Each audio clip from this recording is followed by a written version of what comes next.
Today is January 2nd. I will be reading Genesis 4 through 7. Genesis 4. Adam lay with his wife Eve, and she became pregnant and gave birth to Cain. She said, "With the help of the Lord, I have brought forth a man." Later she gave birth to his brother Abel. Now Abel kept flocks, and Cain worked the soil. In the course of time, Cain brought some of the fruits of the soil as an offering to the Lord, but Abel brought fat portions from some of the firstborn of his flock. The Lord looked with favor on Abel and his offering, but on Cain and his offering, he did not look with favor. So Cain was very angry, and his face was downcast. Then the Lord said to Cain, "Why are you angry? Why is your face downcast? If you do what is right, will you not be accepted? But if you do not do what is right, sin is crouching at your door. It desires to have you, but you must master it." Now Cain said to his brother Abel, "Let's go out to the field." And while they were in the field, Cain attacked his brother Abel and killed him. Then the Lord said to Cain, "Where is your brother Abel?" "I don't know," he replied. "Am I my brother's keeper?" The Lord said, "What have you done? Listen, your brother's blood cries out to me from the ground. Now you are under a curse and driven from the ground, which opened its mouth to receive your brother's blood from your hand. When you work the ground, it will no longer yield its crops for you. You will be a restless wanderer on the earth." Cain said to the Lord, "My punishment is more than I can bear.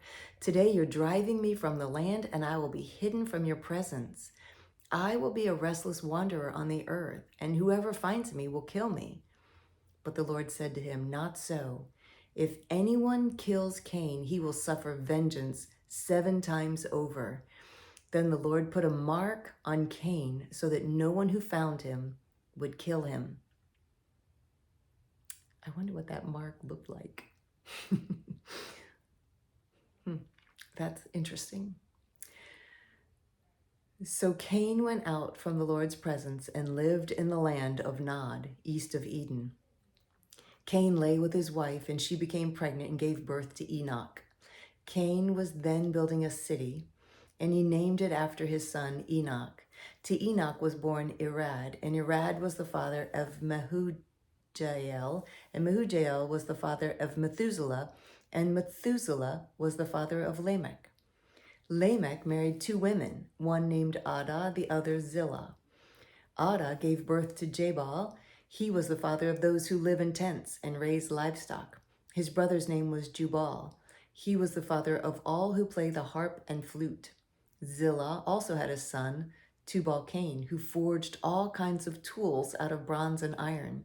Tubal-Cain's sister was Naamah. Lamech had said to his wives, Adah and Zillah, "Listen to me. Wives of Lamech, hear my words.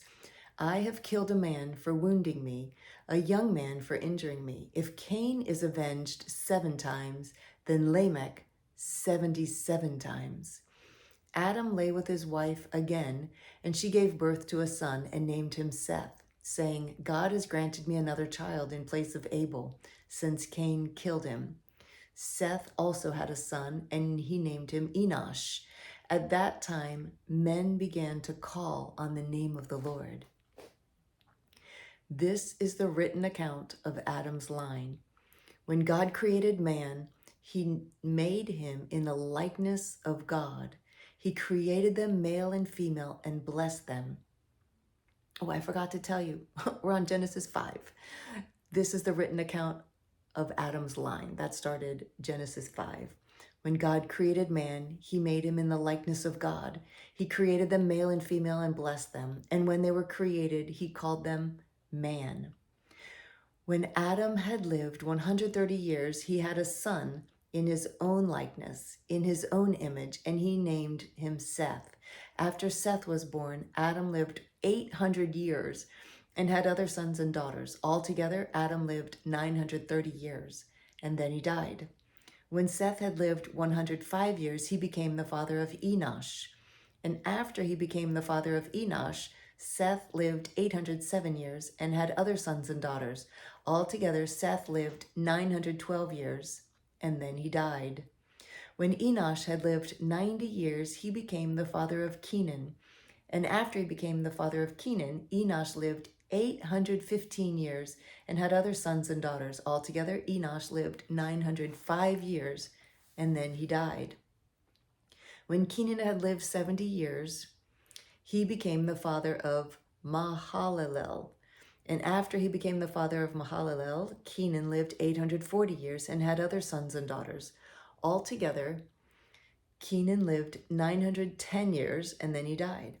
When Mahalalel had lived 65 years, he became the father of Jared. And after he became the father of Jared, Mahalalel lived 830 years and had other sons and daughters. Altogether, Mahalalel lived 895 years, and then he died. When Jared had lived 162 years, he became the father of Enoch. And after he became the father of Enoch, Jared lived 800 years and had other sons and daughters. Altogether, Jared lived 962 years, and then he died. When Enoch had lived 65 years, he became the father of Methuselah.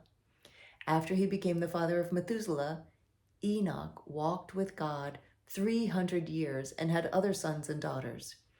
Altogether, Enoch lived 365 years. Enoch walked with God, and then he was no more, because God took him away. I love that verse. That's chapter 5, verse 24. Enoch walked with God, and then he was no more, because God took him away.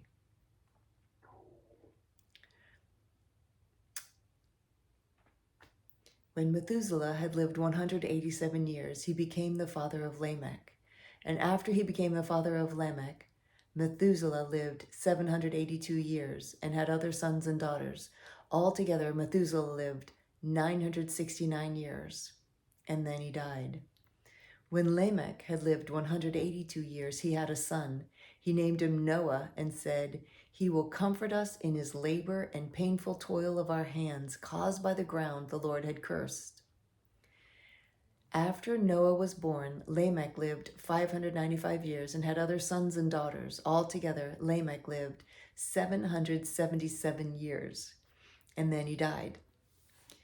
After Noah was 500 years old, he became the father of Shem, Ham, and Japheth. Genesis chapter 6. When men began to increase in number on the earth, and daughters were born to them, the sons of God saw that the daughters of men were beautiful, and they married any of them they chose. Then the Lord said, "My spirit will not contend with man forever, for he is mortal. His days will be 120 years. The Nephilim were on the earth in those days, and also afterward, when the sons of God went to the daughters of men and had children with them. They were the heroes of old, men of renown. The Lord saw how great man's wickedness on the earth had become, and that every inclination of the thoughts of his heart was only evil all the time. The Lord was grieved that he had made man on the earth, and his heart was filled with pain. I just have to stop here. Verse 5 says, the Lord saw how great man's wickedness was on the earth had become, and that every inclination of the thoughts of his heart was only evil all the time. It just says how important our thoughts are to God. He hears our thoughts, and those thoughts matter to God. Your thoughts matter to God. He saw that every inclination of the thoughts of the heart of man was only evil all the time. The Lord was grieved that he had made man on the earth, and his heart was filled with pain. The Father's heart was filled with pain because of our thoughts, because of man's thoughts. Wow. Wow. So the Lord said, I will wipe mankind, whom I have created, from the face of the earth, men and animals and creatures that move along the ground and birds of the air, for I am grieved that I have made them. But Noah found favor in the eyes of the Lord. This is the account of Noah. Noah was a righteous man, blameless among the people of his time, and he walked with God. Noah had 3 sons, Shem, Ham, and Japheth. Now the earth was corrupt in God's sight and was full of violence. God saw how corrupt the earth had become, for all the people on earth had corrupted their ways. So God said to Noah, I am going to put an end to all people, for the earth is filled with violence because of them. I am surely going to destroy both them and the earth. So make yourself an ark of cypress wood, make rooms in it, and coat it with pitch inside and out. This is how you're to build it. The ark is to be 450 feet long, 75 feet wide, and 45 feet high. Make a roof for it and finish the ark to within 18 inches of the top. Put a door in the side of the ark and make lower, middle, and upper decks. I'm going to bring floodwaters on the earth to destroy all life under the heavens. Every creature that has the breath of life in it, everything on earth will perish. But I will establish my covenant with you, and you will enter the ark, you and your sons and your wife and your sons' wives with you. You are to bring into the ark 2 of all living creatures, male and female, to bring them alive with you. 2 of every kind of bird, of every kind of animal, and of every kind of creature that moves along the ground will come to you to be kept alive. You are to take every kind of food that is to be eaten and store it away as food for you and for them. Noah did everything just as God commanded him. Genesis chapter 7. The Lord then said to Noah, Go into the ark, you and your whole family, because I have found you righteous in this generation.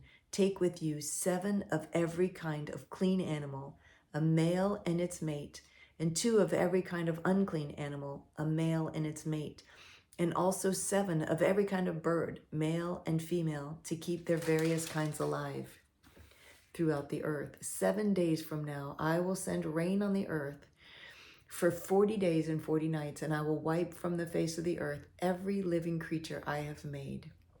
And Noah did all that the Lord commanded him. Noah was 600 years old when the floodwaters came on the earth, and Noah and his sons and his wife and his sons' wives entered the ark to escape the waters of the flood. Pairs of clean and unclean animals, of birds and of all creatures that move along the ground, male and female, came to Noah and entered the ark as God had commanded Noah. And after the 7 days, the floodwaters came on the earth. In the 600th year of Noah's life, on the 17th day of the 2nd month, on that day, all the springs of the great deep burst forth, and the floodgates of the heavens were opened, and rain fell on the earth 40 days and 40 nights. On that very day, Noah and his sons, Shem, Ham, and Japheth, together with his wife and the wives of his 3 sons, entered the ark. They had with them every wild animal according to its kind, all livestock according to their kinds, every creature that moves along the ground according to its kind, and every bird according to its kind, everything with wings. Pairs of all creatures that have the breath of life in them came to Noah and entered the ark. The animals going in were male and female of every living thing, as God had commanded Noah.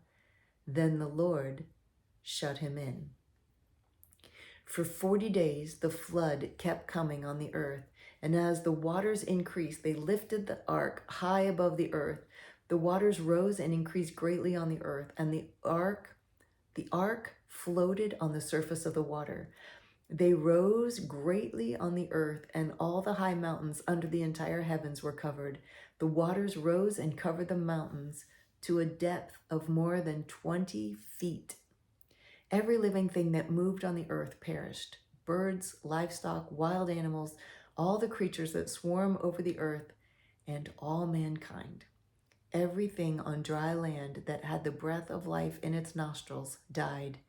Every living thing on the face of the earth was wiped out. Men and animals and the creatures that move along the ground and the birds of the air were wiped from the earth. Only Noah was left and those with him in the ark.